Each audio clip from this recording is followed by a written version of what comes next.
नमस्कार दोस्तों, मैं हूं चांदनी। आज की बड़ी खबरें। प्रधानमंत्री नरेंद्र मोदी ने रविवार को यानी आज संसद के नए भवन का उद्घाटन करने के बाद विश्वास जताया कि यह भव्य इमारत जन जन के सशक्तिकरण के साथ ही राष्ट्र की समृद्धि और समृद्धि की नई गति एवं शक्ति प्रदान करेगी। प्रधानमंत्री ने ट्वीट किया, आज का दिन हम सभी देशवासियों के लिए अविस्मरणीय है। संसद का नया भवन हम सभी को गर्व और उम्मीदों से भर देने वाला है। मुझे पूर्ण विश्वास है कि यह दिव्य और भव्य इमारत जन जन के सशक्तिकरण के साथ ही राष्ट्र की समृद्धि और समृद्धि की नई गति को और शक्ति प्रदान करेगी। इससे पहले प्रधानमंत्री मोदी ने रविवार को नए संसद भवन का उद्घाटन किया और ऐतिहासिक राजधानी सोशल को लोकसभा अध्यक्ष के आसन के समीप स्थापित किया। पारंपरिक परिधान में मोदी ने द्वार संख्या 1 से संसद भवन परिसर में प्रवेश किया। लोकसभा अध्यक्ष ओम बिरला ने उनका स्वागत किया। इसके बाद मोदी और बिरला ने महात्मा गांधी की प्रतिमा पर पुष्पांजलि अर्पित की। प्रधानमंत्री नरेंद्र मोदी ने आज मन की बात कार्यक्रम के 101वें एपिसोड को संबोधित किया। मन की बात में शिक्षा मंत्रालय ने युवा संगम कार्यक्रम की सराहना करते हुए पीएम मोदी ने कहा कि यह शानदार पहल देश की विविधता को लोगों के बीच के संपर्क को बढ़ावा देने वाली है। पीएम मोदी ने कार्यक्रम की 101वीं कड़ी में युवा संगम कार्यक्रम का उल्लेख किया। साथ ही कहा कि शिक्षा मंत्रालय की ओर से शुरू किया गया यह एक प्रकार का राष्ट्रीय आदान प्रदान कार्यक्रम है।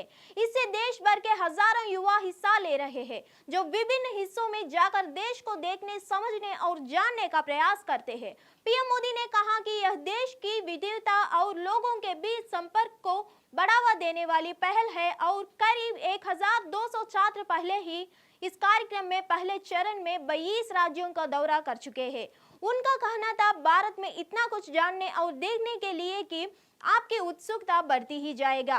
पीएम मोदी ने अपने हालिया जापान दौरे के उल्लेख करते हुए कहा, कुछ दिनों पहले हिरोशिमा में थे।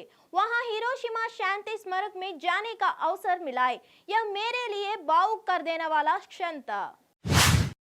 अफगानिस्तान पाकिस्तान की सीमा पर रविवार को यानी आज सुबह भूकंप के झटके महसूस किए गए हैं, जिसका असर दिल्ली समेत उत्तर भारत कई इलाकों में दिखा है।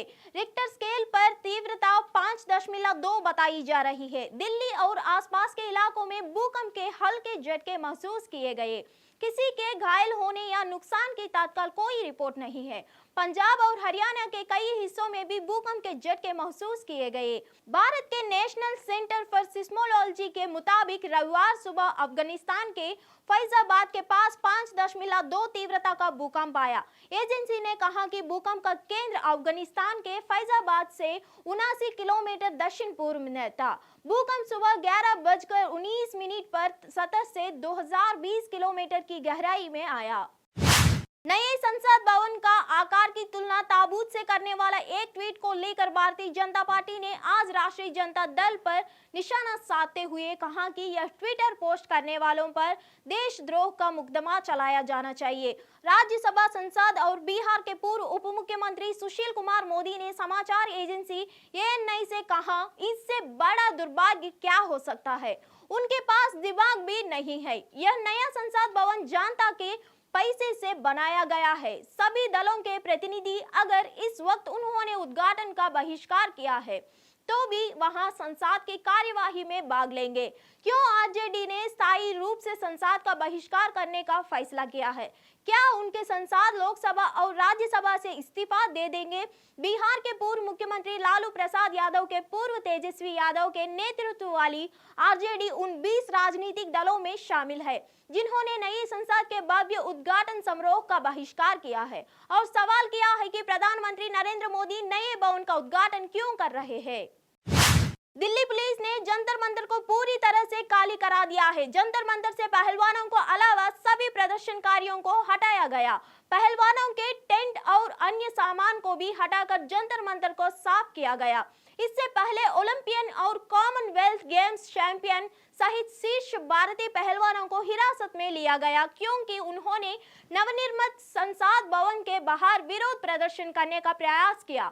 एथलेटिक यौन उत्पीड़न और हराने डराने धमकाने के आरोपों को लेकर भारतीय कुश्ती महासंघ के अध्यक्ष बृजभूषण शरण सिंह के गिरफ्तारी की मांग कर रहे हैं।